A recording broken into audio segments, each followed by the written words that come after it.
सद्देभ्यो नमो सद्देभ्यो नमो सद्देभ्यो नमो यन्तां नमो सिद्धां नमो वायव्यां नमो वज्राय नमो वै सर्वसां मंगलं भगवान् वीरं मंगलं गौतममणि मंगलं कुन्दकुन्दाद्यो जयधर्मस्तु मंगलं सर्वमङ्गलमाङ्गल्यं सर्वकल्याणकारकं प्रधानं सर्वधर्माणां जैनं जयतु शासनं जैनं जयतु शासनं जैनं जयतु शासनं।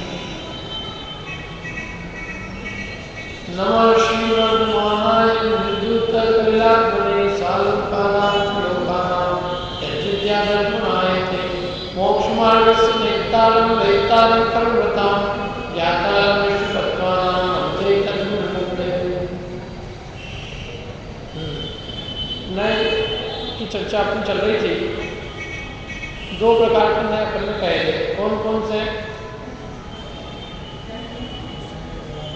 हैं? निश्चय नए और व्यवहार। व्यवहार नए के फिर दो भेद किए थे, कौन कौन से? व्यवहार में के दो भेद, सद्भूत और असद्भूत। असद्भूत के फिर दो भेद किए थे, कौन कौन से? उपचरित और अनुपचरित। सद्भूत के भी दो भेद किए, कौन कौन से? उपचरित और अनुपचरित। अब प्रश्न ये, उपचरित सद्भूत व्यवहार में क्या कहता है?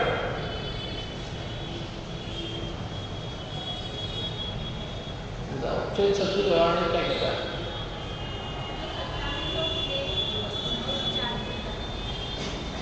किसकी सत्ता में?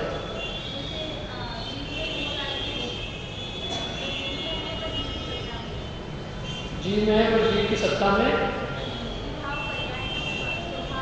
हाँ, जीव में है कि नहीं है?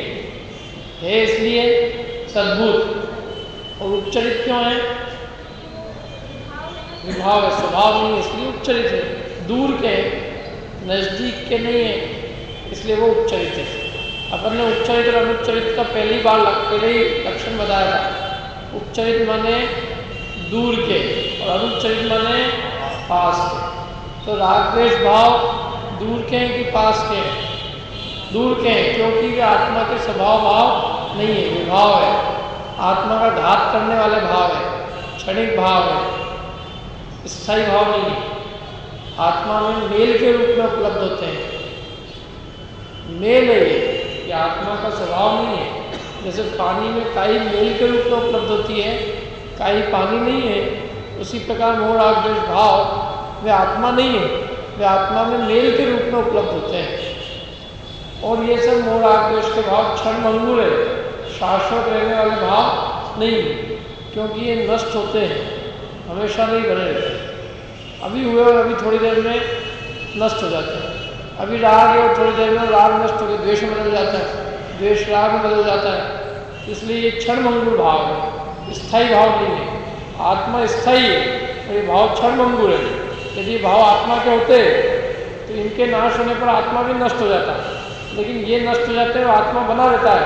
इसका मतलब है कि आत्मा का ये स्वभाव नहीं। समझ में आ रही बात?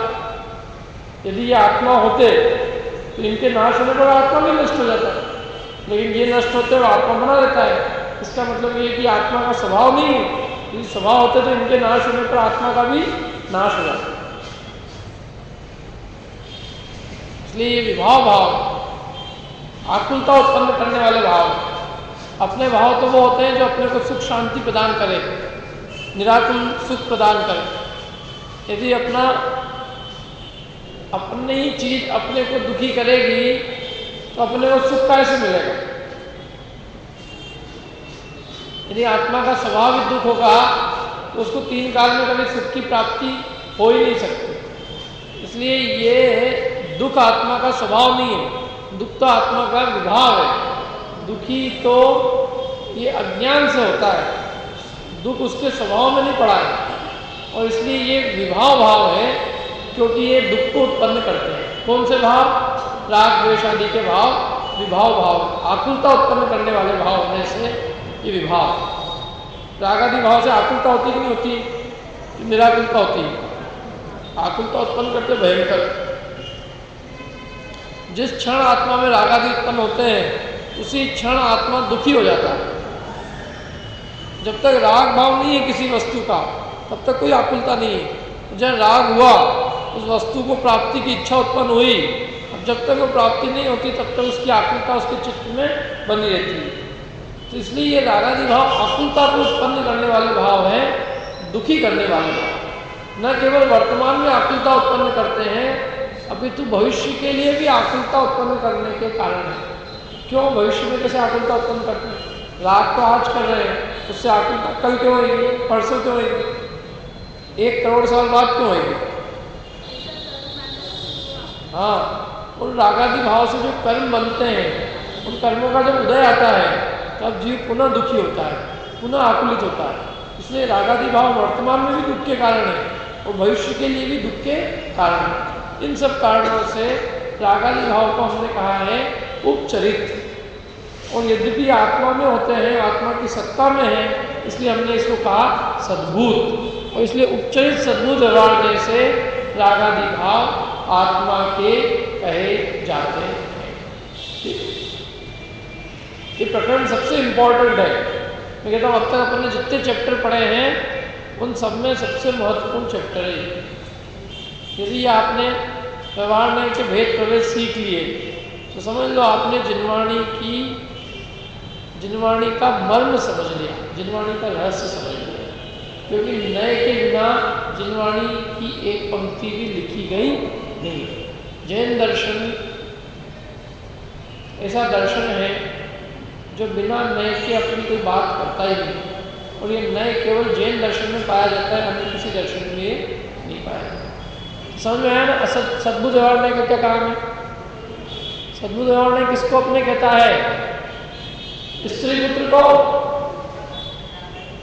शरीर को, कर्म को। कर्म को कौन त्यजन? कर्म को आत्मा कहना, कि कौन से नए का कथन है? सद्भुत का ही क्या सद्भुत? अब ये पूछना चाहिए कर्म कौन से वाले? कर्म 2-3 प्रकार के कर्म, द्रव्य कर्म, भाव कर्म और नौ कर्म। तो द्रव्य कर्म किसे कहते हैं? पाटनी जी, द्रव्य कर्म किसे कहते हैं? चलो तुम बताएंगे जैसे द्रव्य कर्म किसे कहते हैं? ज्ञानादि 8 कर्मों को द्रव्य कर्म कहते हैं। द्रव्य कर्म कौन से द्रव्य रूप है? जीव रूप है, उद्गल रूप है, कौन सा द्रव्य है? द्रव्य कर्म कौन सा द्रव्य है? जीव है कि पुद्गल द्रव्य? द्रव्य कर्म किससे बना है? पुद्गल से बना। कामान वर्णा रूप जो पुद्गल है उससे बना है। तो द्रव्य कर्म पुद्गल, तो पुद्गल को अपना कहना, द्रव्य कर्म को अपना कहना कि कौन से नए का कथन है? सद्भुत है कि असद्भुत है? असद्भुत। असद्भुत 2 प्रकार के हैं, उपचरित और अनुपचरित। तो कर्म अपने पास के कि दूर के? कर्म पास के, तो दूर के क्या है? उपचरित में आएगा। उपचरित में आएगा। उपचरित का मतलब तो ये हुआ कि कर्म दूर के हैं। तो कर्म दूर के हैं, दूर के। पाटनी जी का कहना है दूर के। कौन कह रहा है कि कर्म पास के हैं? कर्म दूर के कि पास के? 8 कर्मों के बीच अकेली आत्मा। तो कर्मों का संबंध आत्मा से है कि नहीं है? अपन 8 कर्मों से बंधे हुए हैं। 8 कर्मों का अपना एक क्षेत्रों का संबंध है। तो ये दूर का संबंध है कि पास का है? दूर का तो स्त्री पुत्र आदि का संबंध है। ये कर्मों का तो बहुत पास का है। शरीर से भी पास का संबंध है कर्म का। शरीर तो यही चले जाएगा, कर्म अगले भाव भी साथ जाएंगे। शरीर तो इस जन्म से लेकर मृत्यु तक ही साथ रहता है। कौन सा शरीर? जो हमको आपको सबको दिख रहा है, जो दूसरों को दिख रहा है, ऐसा जो शरीर है उसका संबंध मृतक ही है। लेकिन जो शरीर किसी को दिख नहीं रहा है, ऐसा जो कार्माण शरीर है जिसको हम द्रव्यकर्म कहते हैं, वो शरीर जन्म मृत्यु के बाद भी अगले भाव में साथ जाने वाला है। तो वो पास का हुआ कि ये पास का हुआ जो शरीर दिख रहा है? कौन सा पास का बताओ? कर्म पास के हैं, क्योंकि कर्म केवल इसी कर्म का संबंध केवल इस भाव का ही नहीं है। कर्म का संबंध तो भाव का है, और इस शरीर का संबंध तो केवल यही का ही है। शरीर तो यही छूट जाएगा और कर्म जरूर अपने साथ जाएगा। इसलिए कर्म तो पास के हैं। जब इस शरीर को ही हम अनुच्चरित असद्भूत में डाल रहे हैं, तो फिर कर्म को अनुच्चरित असद्भूत में नहीं डालेंगे। क्यों? कर्म को उच्चरित में कैसे डाल देंगे? उपचरित में तो वो आएंगे कौन? अपने मम्मी पापा, अपने भैया बहना, मूत्र पुत्र मित्र, हिंदुस्तान की टीम, क्या जितने भी खिलाड़ी है, कौन कौन है जो भी है, क्या नाम है, वो सारे अपने हैं। क्यों? कर्म दूर का है और अश्विनी आपके निकट का है। इसी स्थिति कर्म अपना निकट का है और ये जितने भी खिलाड़ी है वो सब दूर के हैं। ये तो बहुत दूर के हैं। जहाँ अपन ने स्त्री पुत्र को भी दूर का रखा है, तो देश मेरा है तो कितना दूर का है, तो मर रहे हैं इसके लिए। कर्म के लिए कोई चिंतित नहीं है, कर्म बन रहे हैं, लेकिन हिंदुस्तान हार जाए तो चिंता हो जाए। क्यों? अपन पाप बांधते हैं, उसकी चिंता होती है अपने, कोई टेंशन। और यदि आज अपना देश हार गया हो तो कितनी चिंता हो जाती है। एकदम जैसे ऐसा लगता है आज का तो दिन ही बेकार चला गया। ऐसे रोए रोए से चेहरे, जैसे कोई बहुत बड़ा नुकसान हो गया। इसलिए अपने चित्त में वो दूर के नहीं लगते, अपने चित्त को वो पास के लगते हैं, लेकिन है वो वास्तव में दूर के। जो कर्म है वो अपने पास का है। ठीक है, तो अपनी बात तो ये चली द्रव्य कर्म की। तो द्रव्य कर्म को आत्मा का कहना वो कौन से नए का कथन है बताओ?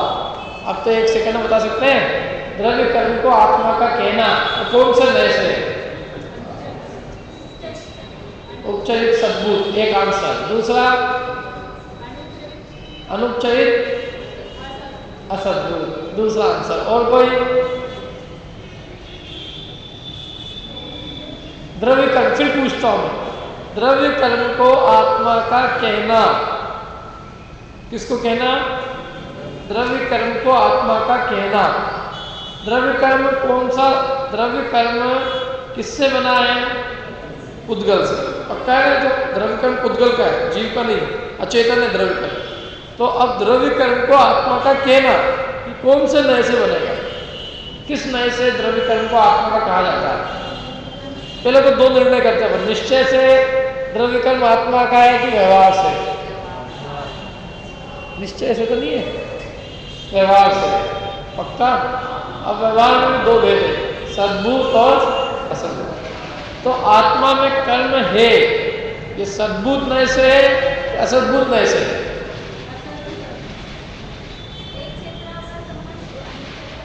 बताओ। कर्म आत्मा में है, आठों कर्मों के बीच आत्मा पड़ी है, और कर्मों के कारण से आत्मा रुल रहा है, और कर्म इसको रुला रहे हैं, और कर्म से दुखी हो रहा है। ये सब कौन से नए का कथन है? सद्भूत है कि असद्भूत है? ये बात सच्ची है कि नहीं? अष्टकर्म विध्वंसनाए धूपम निर्पावती स्वाहा, यार ये सद्भूत से कि असद्भूत नए से?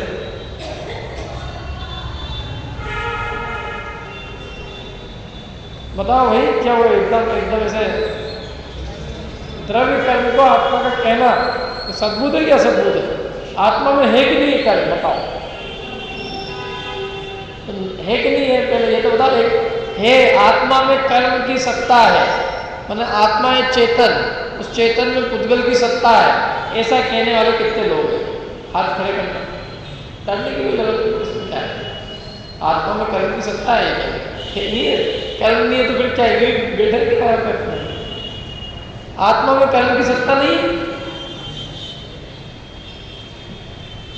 अच्छा चलो, अब ये कितने कहने वाले हैं आत्मा में कर्म की सत्ता नहीं है? ऐसा कहने वाले कितने लोग? एक ही जना है, दो, तीन, बस चार ही जने हैं। मतलब और बाकी लोगों के तो जो भी हो अपने क्या लेना देता है, कहीं ना कहीं तो होगा, किसी न किसी में होगा, आत्मा में कर्म होगा कि नहीं भी हो, तो क्या इससे फर्क पड़ना है, अपने दाल रोटी का तो कोई फर्क पड़ना नहीं उससे। देखो वस्तु में जो चीज हो उसको उस वस्तु की कहना ये सद्भूत, और जो उस वस्तु में नहीं हो उसको उस वस्तु का कहना ये क्या है, असद्भूत। जैसे आत्मा में स्त्री पुत्र है क्या, तो आत्मा को स्त्री पुत्र वाला कहना ये असद्भूत है। ऐसा आत्मा का शरीर है क्या, नहीं है, इसलिए आत्मा को शरीर वाला कहना ये भी असद्भूत है। जैसे वह आत्मा में शरीर नहीं है, ऐसे आत्मा में कर्म भी नहीं है। आत्मा चैतन्य द्रव्य और कर्म उद्गल द्रव्य, दोनों की सत्ता न्यारी न्यारी है। भले एक साथ रहते हो लेकिन एक दूसरे में प्रवेश नहीं करते। कर्म कर्म में है, जीव जीव में है, कर्म में जीव नहीं और जीव में कर्म है। यदि कर्म और जीव एक में खो जाते हैं तो कभी भी कर्म का अभाव हो सकता। तो कर्म तो उद्गल की रचना है, उसका जीव से क्या संबंध है। जीव का तो उसके भाव उसके होते हैं, जीव के तो जीव के भाव होते हैं। जीव के चीज उद्गल की चीज जीव की कैसे हो जाएगी, क्या जीव की चीज तो जीव की होगी, उद्गल की चीज जीव की नहीं हो सकती। और कर्म उद्गल की पर्याय है, जीव की नहीं है, इसलिए वो जीव की नहीं है। इसलिए कर्म जीव में नहीं है, तो फिर भी जो नए कर्म को जीव का कहता है वो सद्भूत है कि असद्भूत, असद्भूत है। अब इतना है कि कर्म नजदीक के दूर के नहीं है, इसलिए कौन से असद्भूत में जाएगा, अनुपचरित असद्भूत। ठीक है, इसलिए कर्म को आत्मा का कहना या अनुपचरित असद्भूत व्यवहार नहीं करता। कर्म के उदय में आत्मा दुखी होता है, अनुपचरित असद्भूत। 8 कर्मों का नाश करना है, अनुपचरित असद्भूत व्यवहार, कोई दिक्कत नहीं है। वो सब है कर्म का संबंध आत्मा से कहना, ये सब अनुपचरित असद्भूत व्यवहार है। क्या चीज, दुखी नहीं, दुखी अलग बात है। नहीं, कर्म के उदय में, कर्म के उदय से दुखी होना, आत्मा का दुखी नहीं ना, कर्म से दुखी होना। कर्म से दुखी होना ये कहना कि असद्भूत है, क्योंकि कर्म को लाएगा अपने बीच में, आत्मा स्वयं दुखी हो अलग बात है। क्या कर्म का उदय आत्मा को दुखी करता है, और कर्म आत्मा में है। 8 कर्म का संबंध आत्मा से है, कर्म आत्मा के हैं, ये सब असद्भुत व्यवहार नहीं कर सकते हैं, सद्भुत नहीं। सद्भुत तो जो कर्म के उदय में आत्मा की पर्याय होती है, जो भी मोह राग द्वेष भाव होते हैं, सद्भुत उसको जीव का कहता है, सद्भुत कर्म को नहीं कहता। कर्म को निमित्त तो कहेगा, कर्म का निमित्त है उदय, कर्म का उदय उसमें निमित्त मात्र है, लेकिन जो भाव जीव के होते हैं उन भावों को वो जीव का कहता है। जीव के भावों को छोड़कर वो अन्य किसी को भी जीव का नहीं कहता। ठीक है, अब जीव के भाव क्या है, तो जीव के भाव 2 प्रकार के हैं, एक दूर के, एक पास के, एक विभाव, एक स्वभाव।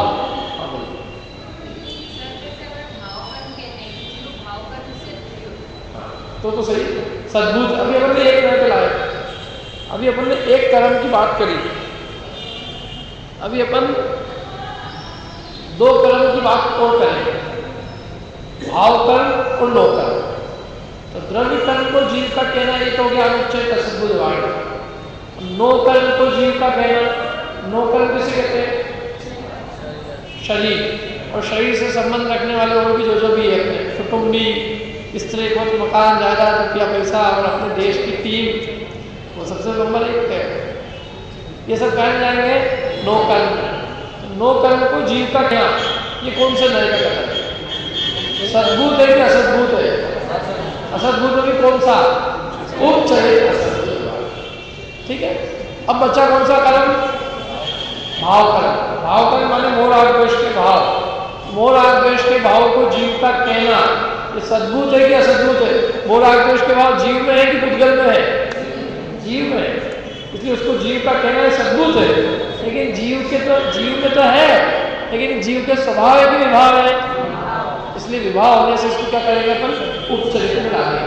उपचरित सद्भूत व्यवहार में से रागादि भाव माने भाव कर्म जीव का कहा जाता है। ठीक है, तो तीनों कर्म के अलग अलग डिपार्टमेंट है। नो कर्म को जीव का कहना उपचरित असद्भूत व्यवहार में, द्रव्य कर्म को जीव का कहना अनुपचरित असद्भूत व्यवहार में, भाव कर्म को जीव का कहना उपचरित सद्भूत व्यवहार में। ये अपना नारियल होता है, नारियल भगवान के बन क्या चढ़ाते हैं जब मोक्ष जाते हैं, मोती चूर के लड्डू, जैसे मोती चूर के लड्डू ये पर दूसरों की दे रही है। गणेश जी को मोती चूर के लड्डू अपने चढ़ाते हैं अपन। गोला होता है ना, अब गोले के अंदर क्या होती है, गोले के अंदर 3 विशेषताएं होती है। गोला भी कौन सा वाला, बाजार वाला गोला नहीं, बाजार से खरीद लाया और चढ़ा दिया, ऐसा है। गोले की भी लोग लड़ाई निकालते हैं, लाल होता है निकाल देते हैं। तो अब वो गोला लाल निकाल के फिर जो सफ़ेद गोला है वो चढ़ाया जाता है। उसका प्रयोजन क्या है कि उसका प्रयोजन इस बात का प्रतीक है कि वो 3 प्रकार के कर्मों से रहित है। कौन से कर्म से, द्रव्य कर्म से, भाव कर्म से। क्योंकि जो उसकी जैसे नारियल होता है, नारियल तो नारियल की जो जटाएं हैं वो तो क्या हो गया, नो कर्म, और जो ठोस है जिसको फोड़ना पड़ता है वो क्या हो गया, द्रव्य कर्म, और जो लालिमा है वो क्या है, भाव कर्म। इसलिए इन 3 चीज़ों से रहित करके अपन नारियल चढ़ाते। भगवान जिन्हें भी इन 3 कर्मों से रहित है उसके प्रतीक स्वरूप उन्हें चढ़ा रहे हैं, और हमें भी 3 कर्मों से रहित बनने की प्राप्ति हो। तो अखंड है वो बोला, खंड नहीं। ठीक है, तो 3 कर्म समझ में आए। 3 कर्म कौन से ऐसे कहे जाते हैं समझ में आया। अब चलते हैं आगे। ये हो गया उपचरित और अनुचरित। विभाव भाव को जीव का कहने वाला सद्भूत, और स्वभाव भाव को जीव का कहने वाला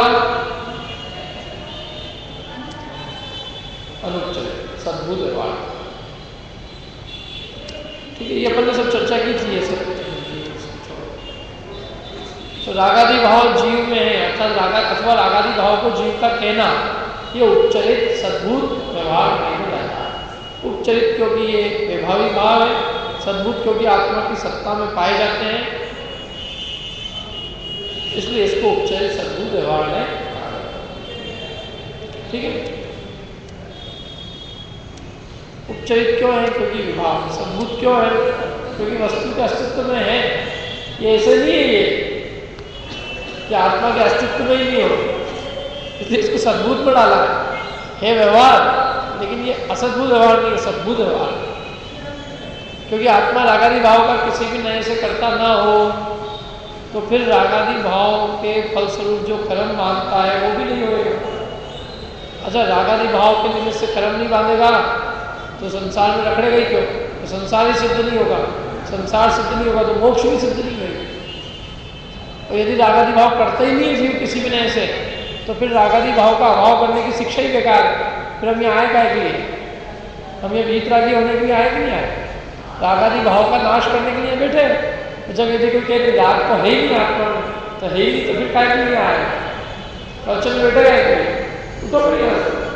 जब राग है ही नहीं आत्मा में तो इसलिए ये नहीं कहता नहीं रागादि भाव व्यवहार क्यों है, क्योंकि भेद है नहीं, मतलब आत्मा में कोई भेद नहीं है स्वभाव विभाव का। ऐसा कोई यह विभाव है आधे हिस्से में, आधे हिस्से में स्वभाव। विभाव स्वभाव रूप होता है तो, लेकिन हम वस्तु को समझने के लिए भेद करते हैं विभाव का और स्वभाव। वस्तु का भेद अखंड है।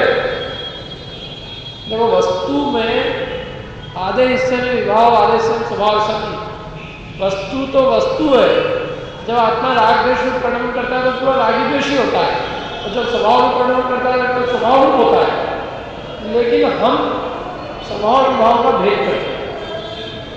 वस्तु तो जैसा परिणमन करती है उस समय वो एक अखंड एक रूप ही है, लेकिन रागादि भाव आत्मता के उत्पन्न करने वाले होने से और स्वभाव भाव सुख को उत्पन्न करने वाले होने से हमने विभाव और स्वभाव का भेद किया।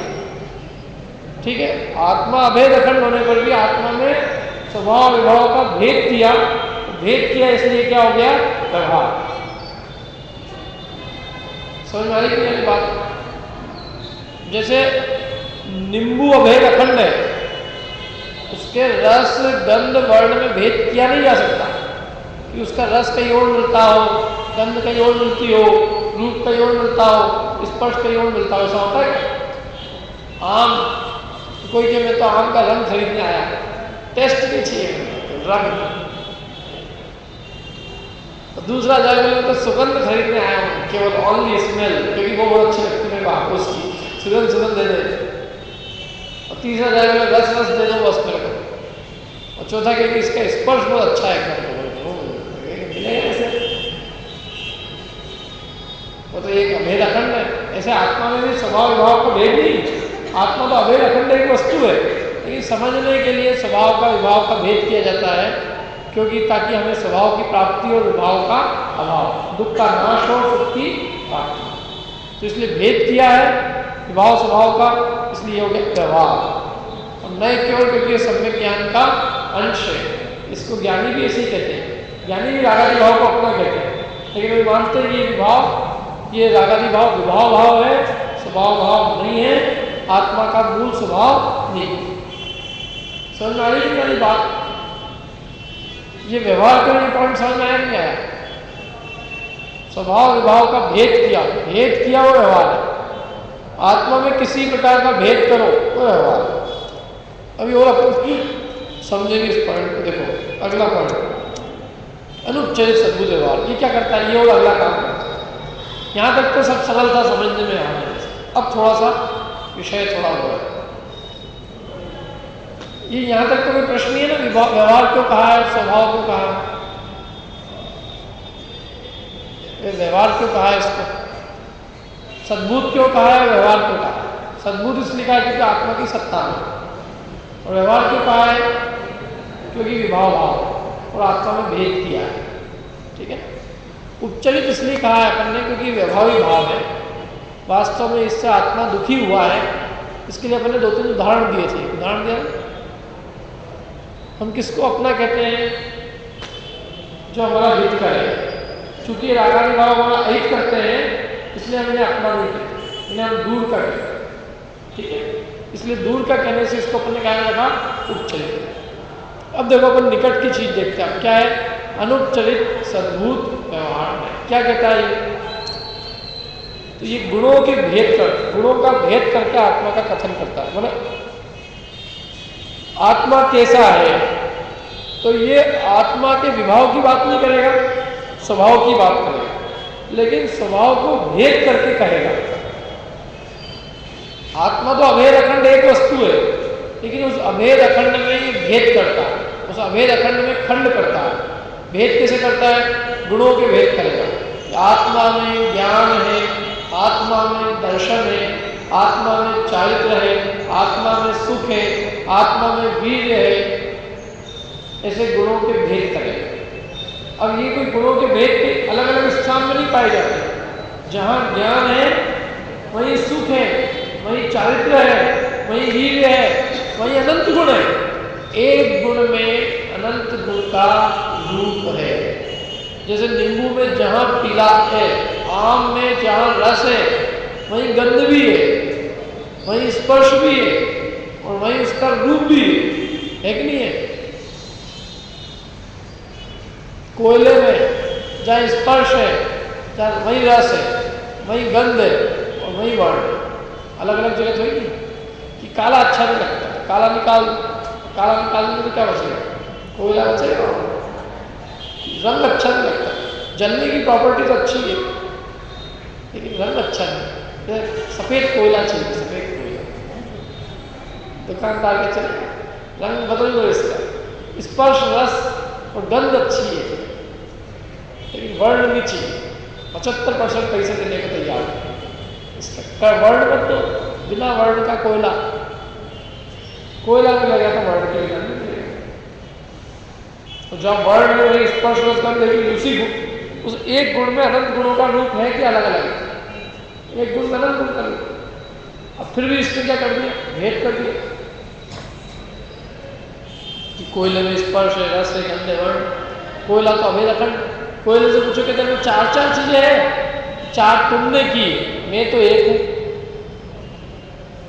क्या अब ये प्रश्न उठता है कि जब वो एक है तो चार करने की जरूरत क्या है? एक ही कहते ना, जब आत्मा अभेद अखंड है तो उसको भेद करके कहने की जरूरत क्या थी? सीधे कहते आत्मा अभेद है, अखंड है, तो निश्चय नहीं का कथन हो जाता। जबरदस्ती उसमें भेद करके उसको व्यवहार कर दिया।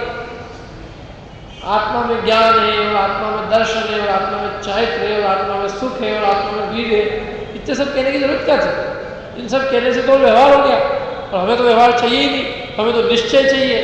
तो तुम्हें निश्चय चाहिए तो क्या कहना चाहिए तुम्हें लिए? आत्मा तो अभेद है, अखंड।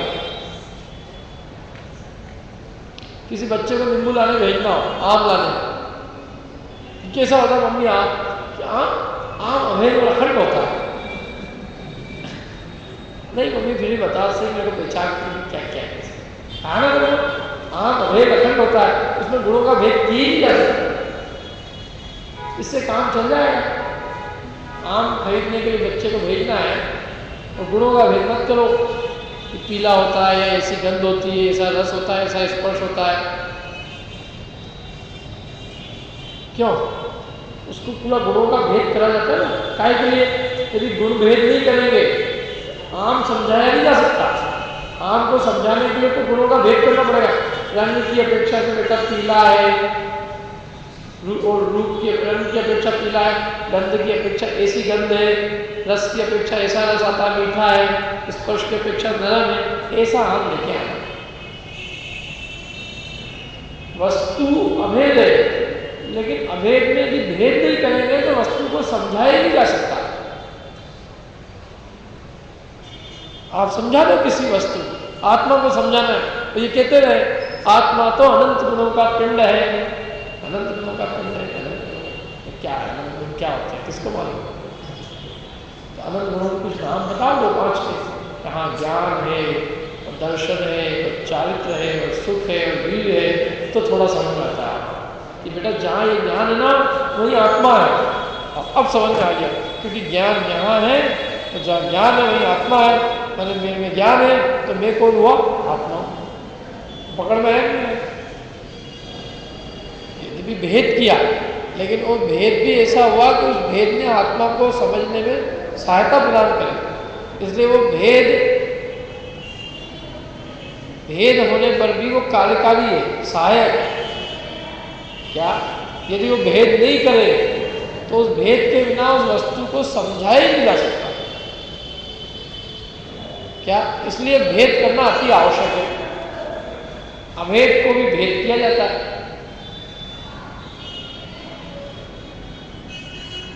मुसलमान से या किसी म्लेच्छ से यदि कोई बात कहनी हो तो क्या करेंगे? क्या करेंगे? म्लेच्छ से कोई बात, समझ लो अंग्रेज से बात करेंगे, क्या करेंगे? प्रवचन सुनाना अपने को, क्या करेंगे? हिंदी भाषा में सुना उसको, हे अंग्रेज तेरा कल्याण, देखे कैसे क्या?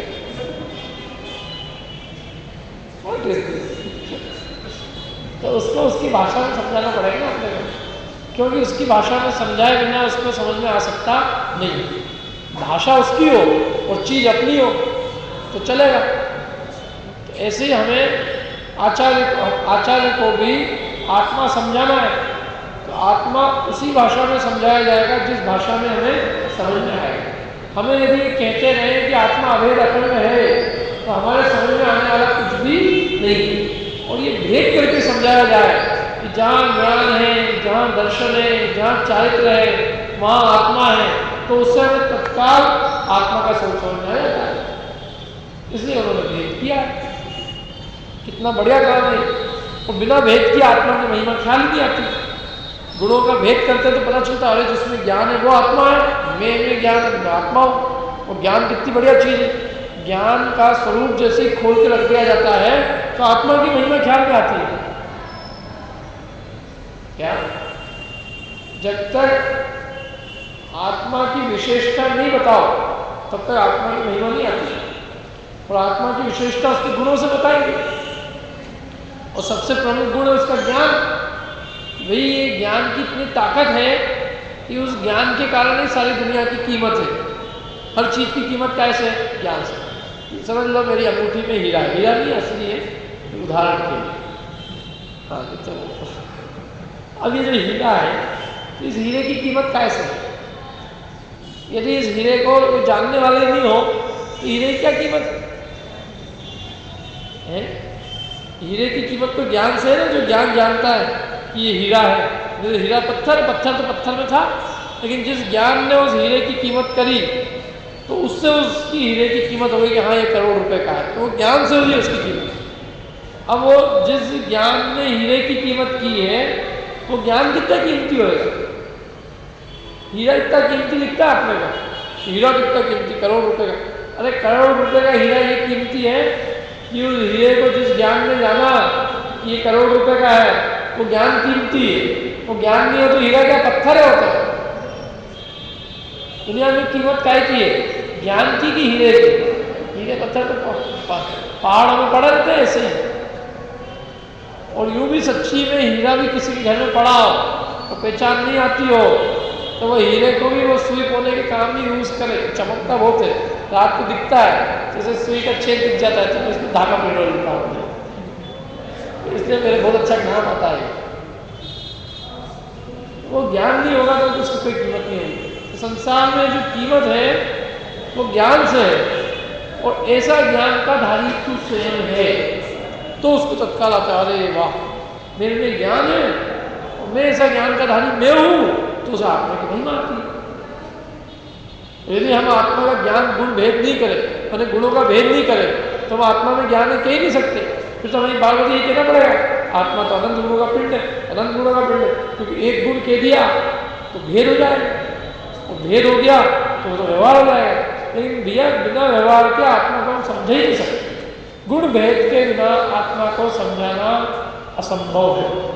आत्मा ही नहीं, दुनिया की आप कोई चीज नहीं समझा सकते। समझाओ, नींबू समझाना हो, मिर्ची समझाना हो, मिर्ची समझाना तो क्या, मिर्ची चरखी, अरे मिर्ची तो अभेद अखंड है, चरखा तो उसका एक ही गुण है। क्या मिर्ची अकेली चरखी है? लाल भी तो होती है, हरी भी तो होती है। भैया चरखी उसका एक गुण बताया, वो गुण इसलिए बताया कि उससे उसको मिर्ची की पहचान हो जाए। नहीं बताएंगे यदि वो गुण का भेद करके तो पहचान नहीं होगी।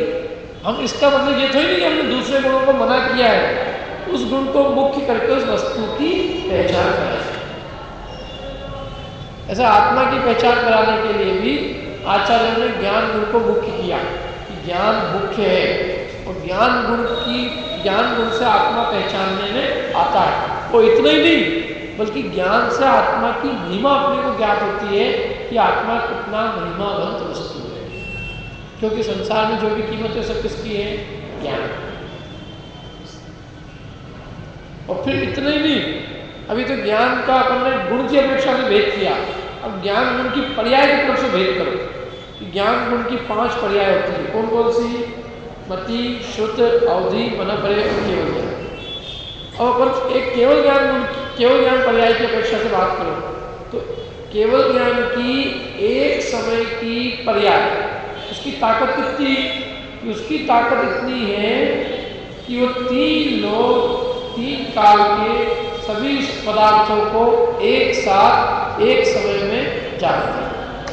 इतनी केवल ज्ञान की एक समय की पर्याय की ताकत है। कितने समय की पर्याय की? एक समय। मैंने केवल ज्ञान की जो एक समय की अवस्था है, उस एक समय की अवस्था का वैभव कितना कि वो दुनिया के जितने पदार्थ हैं और उनकी जो तीनों काल की अवस्थाएं हैं उन सबको एक साथ एक समय में जान लेते हैं। इससे बड़ा वैभव किसी चीज का हो सकता है? जितने हीरे मोती जवाहरात हैं दुनिया के, उन सारे जड़ पदार्थों को उनके अनंत गुणों अनंत पर्यायों सहित, उनकी 3 काल की पर्यायों सहित और उनके अनंत गुणों सहित एक साथ एक समय में जान लेता है। संसार में द्रव्य कितने हैं? जाति अपेक्षा 6, संख्या अपेक्षा अनंत, द्रव्य अनंत, और एक द्रव्य में गुण कितने? अनंत। एक गुण की पर्याय कितनी? अनंत। एक अनंतानंत द्रव्य, एक एक द्रव्य के अनंत गुण और एक एक गुण की अनंत पर्याय। और जाने एक एक काल, एक ही काल में जान लेते कौन? केवली भगवंता। और कैसा जानते हैं? प्रकट, एकदम स्पष्ट। मैंने तू किसके चक्कर में पड़ा हुआ है? तू जरा जरा सी चीजों के चक्कर में पड़ा हुआ है। मेरे को हीरा मिल जाए, सोना चांदी मिल जाए, अरे उस हीरे के खजाने में पड़ा हुआ है। तेरे ज्ञान के खजाने को देख। तेरा ज्ञान का खजाना ऐसा है कि उसमें 3 लोग 3 काल स्वयं आके झलकते हैं। क्या तू उस खजाने को देख? क्या इस खजाने के चक्कर में पड़ा हुआ? तेरे एक ज्ञान की, एक समय की पर्याय की ताकत ऐसी है कि सारा विश्व का वैभव उसमें आ जाता है। विश्व का वैभव है क्या? ज्ञान ही तो वैभव है। ज्ञान से बढ़कर और क्या वैभव है? सारा वैभव तो बाहर का बाहर। कोई अपने कुछ अपना करता क्या है? शरीर को कुछ सजाने वजाने काम आ जाएगा, मुर्दे शरीर को। बाकी वास्तविक वैभव तो अपने ज्ञान का है। आनंद तो अपने ज्ञान का भोगते हैं। इन जड़ पदार्थों का भी भोग ज्ञान से ही करते हैं। ज्ञान भी जानता है कि मैंने पेन रखा है, मैंने पेन रखा है। ज्ञान नहीं जाने तो कोई जान नहीं सकता। बच्चे को कितने बिना दो कान के अंदर, उसको कितना ज्ञान आनंद कुछ। और बड़े उसकी मम्मी बड़ी खुश होती है, मैंने हीरे की बाली बनाई। तो वो उसको ज्ञान है, उसको ज्ञान नहीं है। और अथवा और किसी की उसको ज्ञान नहीं कि ये पत्थर, उसके लिए पत्थर ज्ञान है तो उसका आनंद। मतलब आनंद है वो ज्ञान का और किसी चीज का आनंद है। आप विचार करना वाले, और ये विचार करना, अभी अपन जरा जरा से ज्ञान के पीछे मरते हैं और वो कह रहे हैं कि हमारे ज्ञान स्वभाव का सामर्थ्य कितनी है कि उसकी एक समय की अवस्था में 3 लोग 3 काल झलक जाए, ऐसी उसकी एक समय की सामर्थ्य है। अब कहाँ उसका वैभव और कहाँ जड़ पदार्थों का? और एक समय की पर्याय की जब इतनी ताकत है तो हर समय उसमें से पर्याय निकलती जाए। ऐसे अनंत पर्याय निकले। किसमें से निकले? ऐसा जो ज्ञान गुण है, वो ज्ञान गुण कितना महिमावंत होगा। और जिस आत्मा में ज्ञान जैसे ऐसे अनंत गुण भरे हैं, वो आत्मा कितना महिमावंत पदार्थ होगा। जरा इसका एक बार विचार करो।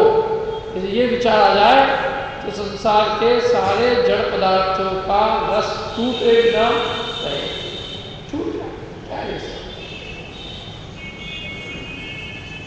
आत्मा के एक गुण की एक पर्याय की इतनी ताकत है, तो अनंत पर्यायों की ताकत कितनी? और अनंत पर्यायों की ताकत कितनी तो एक गुण की ताकत कितनी? और एक गुण की इतनी ताकत तो अनंत गुणों की ताकत कितनी? अनंत गुणों का धारी आत्मा कौन? ये स्वयं। वो काय में पड़ा हुआ है?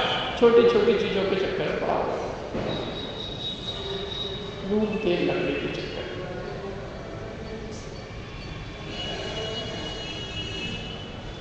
इसलिए ये नए आत्मा को पूरा गुणों के भेद कर करके अच्छे से समझाता है, क्योंकि इसके समझे बिना किसी को आत्मा की महिमा ख्याल में आ ही नहीं सकता। जब तक आत्मा के गुणों का कथन नहीं करेंगे, तब तक आत्मा की महिमा चित्त में बसने वाली नहीं है। इसलिए गुणों का कथन करता है, और गुणों का कथन किया, एक एक गुण का कथन हुआ, वो भेद कथन। भेद है इसके व्यवहार, नहीं तो निश्चय मान पाता। तो एक एक गुणों का कथन करता है पूरा। लोक में भी अपने को किसी की महिमा बतानी हो, ऐसे से बता देना लोक में ये बहुत है, कौन बहुत ऊंची पार्टी, ऊंची कैसे? करोड़पति तो आजकल बहुत सारे हैं। करोड़पति नहीं तो अरबपति भी बहुत हो। अरे तुमको कुछ मालूम नहीं है, इसकी 50 तो फैक्ट्रियाँ हैं। कितनी फैक्ट्रियाँ हैं? 50 फैक्ट्रियाँ हैं, और एक एक फैक्ट्री की एक एक दिन की इनकम करोड़ रुपए की है।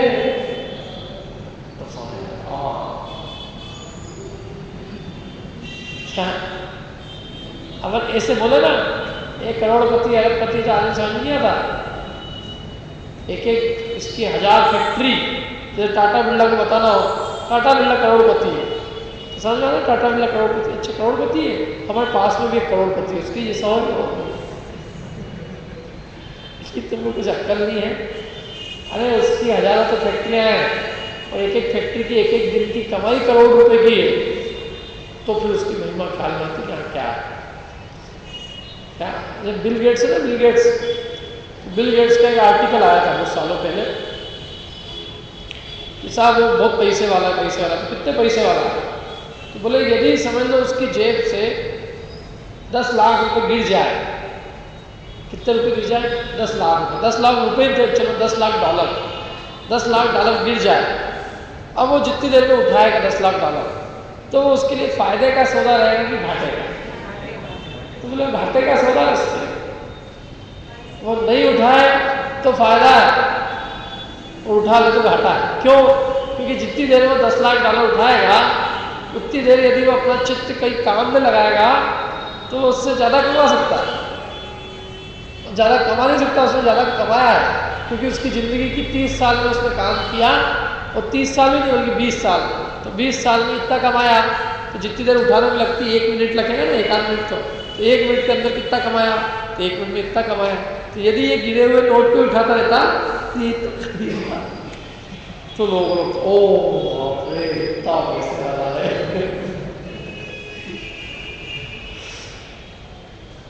ऐसे इस जीव को ऐसे कहा ना, कितने कहते जाए आत्मानंद महिमानंद, आत्मानंद कुछ असर नहीं पड़ता है।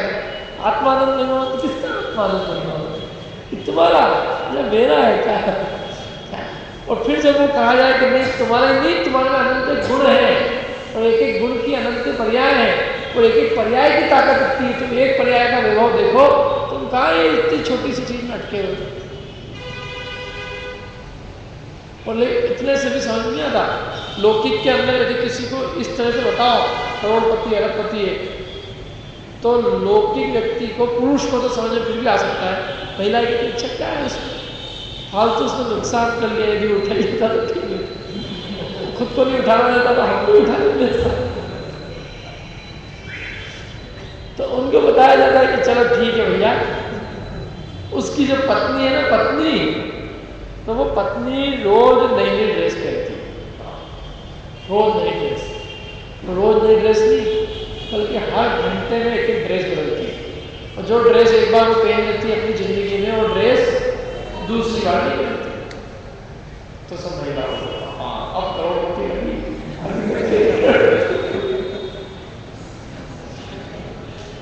तो ऐसे जिस पर्याय का आत्मा ने भोग किया एक बार, वो उस पर्याय का पुनः दूसरी बार भोग नहीं करते। अब जो पर्याय का भोग करेंगे वो नवीन नवीन नई नई होगी, जो पर्याय गई तो गई, अब जो अगली पर्याय आएगी वो नहीं आएगी, उस नई पर्याय का भोग करेंगे। और ऐसे हर समय नवीन नवीन पर्याय का भोग करते हैं, और फिर भी वो पर्याय कभी अंत नहीं होती। मैंने केवल ज्ञान पर्याय का कभी अंत होता है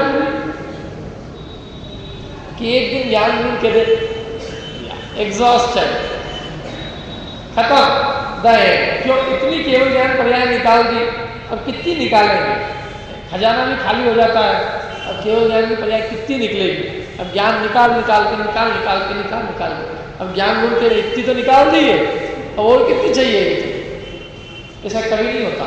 अनंत काल तक भी अनंत केवल ज्ञान की पर्याय निकल जाए और प्रति समय नवीन नवीन निकले, तो भी केवल ज्ञान पर्याय का कभी अंत होने वाला नहीं है।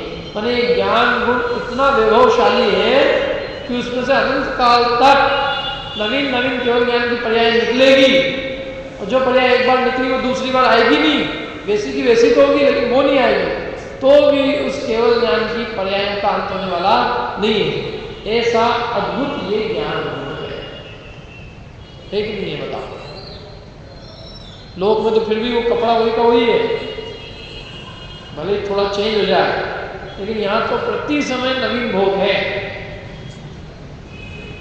क्या हर समय ज्ञान का नया भोग, जो भोग अभी किया वो अगले समय नहीं, अगले समय नवीन, अगले समय और नवीन, अगले समय और नवीन, ऐसे हर समय प्रति समय ज्ञान का नवीन नवीन भोग है। हम करते क्या है अभी इस संसार में भी, हम लेके क्या कर रहे हैं, ज्ञान की तो भोग कर रहे हैं, तो इतना है कि अल्प ज्ञान होने से आकुलित है, और वहाँ पूर्ण ज्ञान होने से कोई आकुलता कुछ है नहीं, और ज्ञान का आनंद पूरा है। देखो अभी अपने साथ क्या दिक्कत है कि जानने की इच्छाएं तो बहुत है और जानने को कुछ मिलता नहीं। और भगवान जिनेंद्र के साथ में न जानने की तो इच्छा कुछ भी नहीं है और जानने को पूरा मिलता है। क्या जानने की इच्छा कुछ नहीं है? किसको जाने? जानने का प्रयोजन क्या? जानने का प्रयोजन तब तक रहता है जब तक शरीर से मोह राग द्वेष भाव रहता है। परिवार से कुटुंब से राग हुआ तो जानेंगे, देगानी कोई भी मतलब कोई भी चीज़ होगी तो उसके जानने का रस, शरीर से संबंध होने पर जानने का रस होता है। जहाँ देह से संबंध मिट गया फिर जानने किसको जाने? जब कोई हमारा है ही नहीं तो किसकी बात जाने और क्या जाने? तो जानने का रस तो पूरा मिट गया और जानने को पूरा का पूरा आता है। मैंने 3 लोग 3 काल जानने में आता है, इसलिए अनंत आनंदित होते हैं भगवान। और वो अनंत आनंद की पर्याय भी हर समय नवीन नवीन निकलती रहती है। जैसे अपन ने ज्ञान गुण में लगाया ना, वैसे आनंद में भी लगा लेते। हर समय नवीन नवीन आनंद भोगते हैं और तो भी आनंद का कभी समापन, आनंद कभी समाप्त उनका नहीं होता। माने उनका सुख गुण भी ऐसा है कि जिस सुख गुण में से अनंत काल तक अनंत आनंद की पर्याय निकलेगी तो भी वो अनंत आनंद की पर्याय खत्म होने वाली नहीं है, वो निकलती ही नहीं। ऐसा सुख गुण है। ऐसे ज्ञान, सुख, दर्शन, वीर, सत्ता, चैतन्य, अस्तित्व, वस्तुत्व, ऐसे अनंत गुण आत्मा में भरे पड़े हैं। और ऐसा आत्मा तू है, पर पदार्थ तू नहीं है। तो ये जितनी भी जो परद्रव्य की महिमा है वो हमें अपनी महिमा नहीं आती तब तक हमें परद्रव्य की महिमा ख्याल में आती है। और अपनी महिमा आ जाए तो परद्रव्य की महिमा स्वयं मिट जाती है। और अपनी महिमा लाने का उपाय ये कि अपने को समझना। अपने को समझे बिना अपनी महिमा 3 काल में आ सकती नहीं। हमें क्यों परद्रव्य की महिमा है? क्योंकि हमने पर को अच्छे से समझ रखा है। हीरे के भेद प्रभेद हम जानते हैं। सोना, चांदी, रुपया, पैसा, देश, इनमें जानने में अपन ने अपनी पूरी बुद्धि लगा रखी है। लेकिन स्वयं के जानने में हम रंच मात्र भी अपनी बुद्धि का उपयोग नहीं करते। और इसीलिए हमें महिमा आती है परद्रव्यों की, स्वयं के ज्ञान की और स्वयं की महिमा नहीं आती। तो ये नहीं क्या करता है? आत्मा को समझाता है और समझाने के लिए उसमें भेद करना पड़ता है। इसलिए ये गुण भेद करके, पर्याय भेद करके कथन करता है और आत्मा को समझाता है कि आत्मा ऐसा 2 भेद करता है, गुणों के एक पर्याय। और ये भेद के बिना समझाना असंभव, अशक्य है। इसलिए समझाया। ठीक है। अब प्रश्न है, अब मेरा प्रश्न देखो। अब यदि ये ऐसा इतना अच्छा काम करता है, इसके द्वारा हमें अपनी आत्मा की महिमा आती है, इसके द्वारा हमें पता चलता है कि आत्मा कितना महिमावंत है, तो फिर इस नए को तो निश्चय करना चाहिए ना। इसका व्यवहार क्यों कहा? इतना अच्छा है, भेद क्या? भेद भी किया करा हो भाई, लेकिन भेद करने से आत्मा को हित ही हुआ, हित तो हुआ नहीं। जब आत्मा का हित ही हुआ तो निश्चय में जाना चाहिए, व्यवहार में क्यों गया?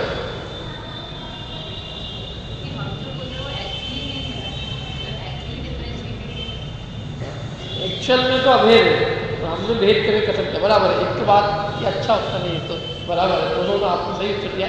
एक और उत्तर है इसका, भेद समझने के लिए है लेकिन भेद अनुभूति के लिए नहीं। वस्तु को समझने के लिए भेद करने की आवश्यकता है, लेकिन वस्तु के अनुभव करने में अपने को भेदों को भी गौण करना पड़ेगा, तब वस्तु की अनुभूति होगी। क्या? जैसे अपन ठंडे बनाते हैं, तो ठंडे बनाने के लिए क्या करेंगे? ठंडे बनाने के लिए पता करना पड़ेगा कि इसमें क्या क्या डाला जाता है। दूध डाला जाता है, और क्या डालते हैं, या शक्कर डालते हैं, इलायची डालते हैं, केसर डालते हैं। तो ठंडे बनाने के लिए तो पूरी मेहनत करनी पड़ेगी। क्या क्या डाला जाता है वो पूरा समझना पड़ेगा, कितना डाला जाता है ये भी समझना पड़ेगा। और कदाचित किसी को भाव ताव भी पता करना हो तो वो भी समझ सकता है। ये केशर का वो भाव तो ज़्यादा मत डालो, ज़्यादा डालो तो कड़वी भी हो जाएगी, थोड़े से दिखा। शक्कर की कोई भाव नहीं, शक्कर डाल चलेगा। तो वो वहां चल सकता है कब, जब बनाना है तब, और जब पीना है तब ये विचार कर केशर थोड़ी सी ज़्यादा तो बच जाती है। तो वो ठंडे का आनंद नहीं भोग सकता। ठंडे का आनंद भोगते समय भाव को भूलना पड़ेगा। क्या क्या डाला है, कितना डाला है, कैसा डाला है, ये सब बात भूलनी पड़ेगी। बट ठंडई को तो ठंडई जैसा पीना पड़ेगा, तब मजा आएगा। ठंडई पीते पीते किसी चीज का भाव याद आ गया, ठंडई एक तरफ हो जाएगी, भाव को गुप्ता चालू हो जाएगा। अरे पत्नी है कि क्या है, कितनी महंगी केसर ज्यादा डाल दी।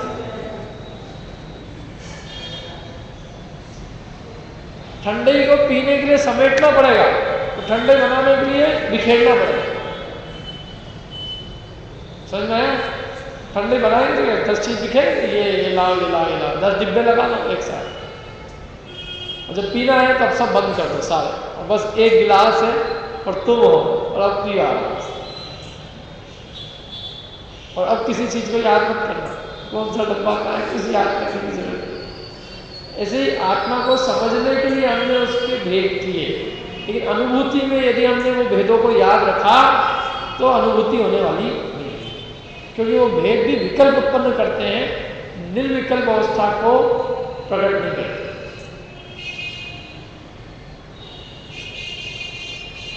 निर्विकल्पता के कारण नहीं, भेद तो विकल्प के कारण। जैसे पुत्र है, अब 2 है, किसी के 2 है, तो क्या के कारण, विकल्प के कारण। इसको क्या दे रहे, इसको क्या दे रहे, इसको क्या दे रहे, और एक है तो कोई कुछ है, जो है सो है, खत्म बात। 2 होगा तो विकल्प होंगे, एक है वहां कोई विकल्प नहीं, ये नियम है प्रकृति का। तो अब 2 क्या है तो अपन ने अनंत कर दिए, ज्ञान है, दर्शन है, चाहे है, सुख है, वीर है, तो किसको देखे, ज्ञान को देखे कि दर्शन को देखे, चाहे को देखे कि सुख को देखे, वीर को देखे, किसको देखे, आत्मा के किस गुण का आश्रय लें कि तुम सारे गुणों को भूल जाओ। तुम तो ये विचार करो बस कि तुम अनंत गुणों की एक अभेद पिंड हो, और उस अनंत गुणों के अभेद पिंड को अनुभव करो, गुण भेद भूल जाओ। गुण है इससे इनकार नहीं है, लेकिन गुणों के भेद को गौण करना पड़ेगा। गुण भेद को गौण करके अनंत अभेद अखंड गुणों का एक पिंड में हूं, ऐसी प्रतीति करना होगी, तो आत्मा की अनुभूति प्रकट होगी, और तो निश्चय नहीं प्रकट होगा। इसलिए निश्चय नहीं तो अनुभूति स्वरूप है, और अनुभूति गुण भेद को भी गौण कर देता है, गुण भेद को भी नकार देता है। नहीं, हमें गुण भेद भी नहीं चाहिए। अब वो गुण भेद करना भी जरूरी थे, करे बिना आत्मा की महिमा ख्याल नहीं आती, और बिना आत्मा की महिमा ख्याल हुए उसको अनुभूति में आता ही नहीं। अनुभूति कैसे करता, क्या अनुभूति, अनुभूति तो वो करने के लिए लालच होगा जिसको आत्मा की महिमा आएगी। जिसको आत्मा की महिमा आएगी तो आत्मा को प्राप्त करने के लिए लालच होगा, और वो अनुभूति का प्रयास करेगा। जिसको आत्मा की महिमा ही नहीं है, उसको क्या मतलब है कि आत्मा की अनुभूति करना और ये करना, उसके लिए कोई काम करना। तो इसलिए हमने आत्मा की महिमा लाने के लिए गुण भेद किया, लेकिन वो महिमा से काम नहीं चलेगा। महिमा आने के बाद में उसकी अनुभूति होगी, तो वास्तविक महिमा उसके चित्त में उत्पन्न होगी। इसलिए हमने अनुभूति उत्पन्न करने के लिए उसको व्यवहार करके उसको भी गौण किया कि ये भी व्यवहार है, ये गुण भेद भी व्यवहार है, तो अभेद और अखंड आत्मा की अनुभूति कर, तो तेरे को आनंद आए, तो तेरे को निर्विकल्प दशा प्रकट होगी।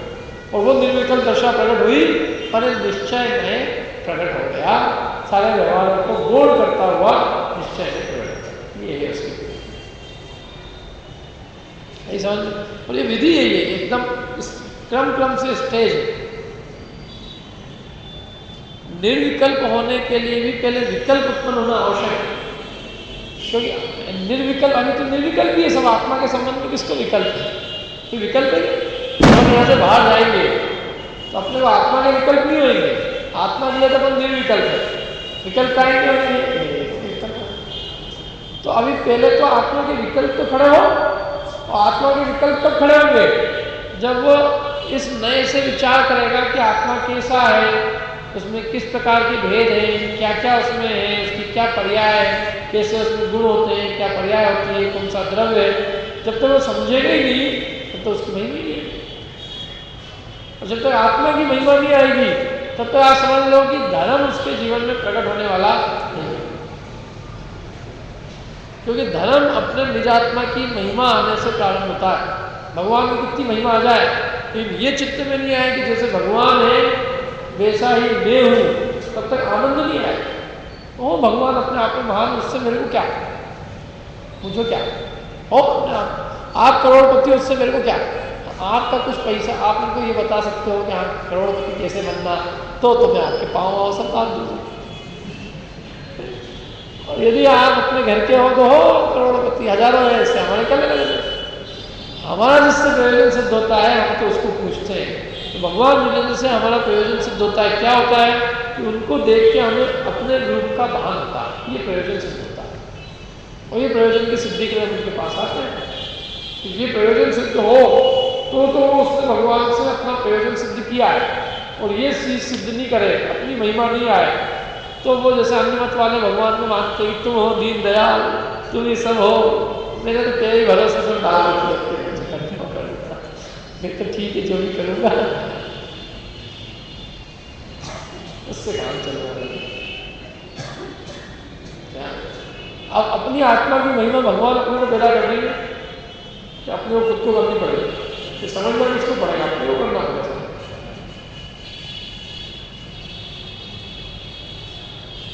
क्या इसलिए ये है, ये पूरा इसलिए मैं कहता हूँ कि नई विवक्षा समझे बिना जैन धर्म का मर्म किसी को समझ में नहीं आ सकता। ये है कि जैन दर्शन का हृदय है, वो कहाँ से चालू करके कहाँ लाता है, ये कहाँ तो किधर किसको कह रहा था, वो किसको कहते कहते कहाँ ले आया, कहाँ से स्टार्ट किया था हमने, उपचरित सद्भूत से, और उपचरित सद्भूत से लेते लेते अपन आए अनुपचरित सद्भूत व्यवहार।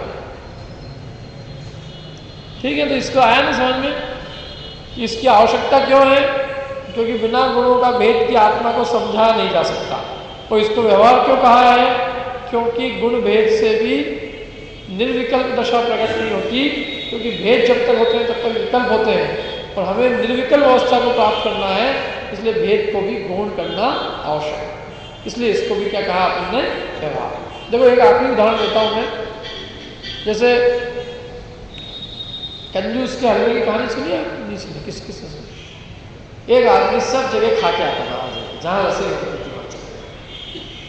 और अपने घर में किसी को बुलाए, तो उसकी पत्नी ने कहा क्या आदमी है, मेरे सारे परिवार वालों को होया है, तो कभी किसी को बुलाए, एक बार वो पीछे पड़ गया। क्या बोले, यदि तुमने मेरे परिवार वालों को नहीं बुलाया तो मैं ये घर छोड़ के चले जाऊँ। कंजूस ने कहा नौकरानी रखनी पड़ेगी, उसका पैसे नहीं तो फ्री हो गए। तो कंजूस ने कहा कि नहीं, बुला लो भैया, बुला लो, तो एक बार बुला लो, जो होगा सो होगा। उसने धीरे से कहा देख बुलाना तो सही, लेकिन आजकल महंगाई बहुत बढ़ गई है, सब चीज़ हिसाब से डालना, जो भी डाले हो कि हाँ मेरे को भी अकल है क्या है क्या नहीं। अब एक बार मेरे को बुलाया तो बुला लेगा, ठीक है भैया बुला लेगा। फिर उसने बार बार समझाया ढंग से करना चाहिए, कहा ना ढंग से करो, चिंता मत करो, मेरे को भी विवेक है अपने घर का। बुलाया उसने, अब बुला के उसने अपनी पूरी जितनी कसर थी जिंदगी भर की सब पूरी कर, अच्छा बनाया, खाना पीना सब उसने। खाना पीना बनाने के बाद वो आया, कौन, कंजूस। उसने हलवा देखा, हलवा देखते उसका तो पूरा फूल सूख के सारा का सारा घी डाल दिया इसने, इसको मालूम नहीं घी कितना भाव, देखता नहीं, इतने में उसके सब रिश्तेदार आ गए, रिश्तेदारों को उसकी पत्नी ने खाना खिलाया था, और उसकी दृष्टि हलवे में, तो उसके रिश्तेदारों ने सोचा कि चाहे कोई खाने को नहीं मिला होगा, तो उन्होंने रिश्तेदारों ने उसका हाथ पकड़ा और अपने साथ बिठा लिया, आप भी बैठे। तो उसने कहा मेरे को नहीं बैठा, कैसे नहीं बैठा। अब सबकी थाली में हलवा परोसा, उसकी थाली में भी हलवा परोसा, उन्होंने कहा नहीं मैं नहीं खा सकता भैया, मेरे पता चलेगा क्या, नहीं खाना ही पड़ेगा, खाना हलवा परोस दिया और अच्छा घी डाल। अब जैसे जैसे इसने हलवा खाना चालू किया, वो पता चला इतना घी इसके। अब दूसरे तो हलवे का आनंद भोग रहे थे, जितना जितना घी था उतना आनंद मिल रहा था, लेकिन कंजूस को जितना घी था जितना बढ़िया बना था, जैसे जैसे उसको पता चल रहा था कि ये तो उसकी तो पूरी की पूरी खून जो है पूरा का पूरा सीख रहा है। तो हलवे के अंदर भी खाने में यदि ये विकल्प हो है, इसमें कितना घी डला है और कितनी इसमें केसर डली है और कितनी इलायची डली है, और मेरा तो सब लुट गया है आज, तो वह हलवा कंजूस उसका आनंद नहीं पहुंच सकता। हलवा खाने के लिए भी आदमी को निर्विकल्प होना जरूरी है, नहीं तो हलवे का भी सुख नहीं भोग सकता लोग। जब हलवे जैसे चीज के अंदर निर्विकल्प होना जरूरी है, सब चीजें भूलना जरूरी है, तो आत्मा जैसी का आत्मा का अनुभव करने के लिए ये सब गुण भेदों को याद करेंगे तो उसका अनुभव कैसे होगा? इसलिए उसको अपन व्यवहार का भैया आप सब भूल जाते, कितना घी डाला छोड़ना तो डल गया है, अब तो क्या करते हो उसको खा, तो दूसरे को उसका मजा भोग रहे हैं और तू तेरे ही हलवे को नहीं भोग पा रहा। क्यों? तेरे चित्त में केवल विकल्प है, तो ये विकल्प तरंग दुख का है। इसलिए उन्होंने कहा कि भैया ये विकल्प है, ये आत्मा में ज्ञान है, आत्मा में दर्शन है, आत्मा में चारित्र है, ये भी विकल्प है, और ये विकल्प होने से इसको भी क्या कहा है? व्यवहार का। गाथा है मूल कुंदकुंदाचार्य देव की, व्यवहारेण उदिष्यति नाणस्य दर्शनम या चरित्रम। व्यवहार नहीं उद्देश्य करता है कि जीव के ज्ञान है, दर्शन है और चारित्र है। गाथा है मूल। बोलो, और अपन क्या लगाते हैं व्यवहार? अरे ये व्यवहार तो निभाना पड़ता है। कौन सा व्यवहार निभा रहे हैं? व्यवहार निभाना पड़ता है कौन सा? सद्भूत की असद्भूत? वो तो असद्भूत का भी असद्भूत है। जिस व्यवहार को निभाने की बात कर रहे हैं, अरे असद्भूत उच्चैर असद्भूत में भी स्त्री और पुत्र का व्यवहार निभाया जाता है। स्त्री, पुत्र, माता पिता। और तुम तो बेईजी के जवान साहब की कमर साहब का बेईजी के खुद को भी पता क्या है रिश्तेदारी। और बोला फिर क्यों? तो ये बोले व्यवहार निभाना पड़ता है। व्यवहार क्या व्यवहार है? व्यवहार है। ये कौन सा व्यवहार है? असद्भूत की सद्भूत? ठीक, तो ये अपना नए का चैप्टर पूरा हुआ ये क्या? ये अपन ने कही ना कि सारी बातें अनुच्चरित क्यों कहा है, सद्भूत क्यों कहा है। अब इसमें कोई किसी को प्रश्न हो तो पूछ लो, बाकी अपना चैप्टर लगभग पूरा हो गया है।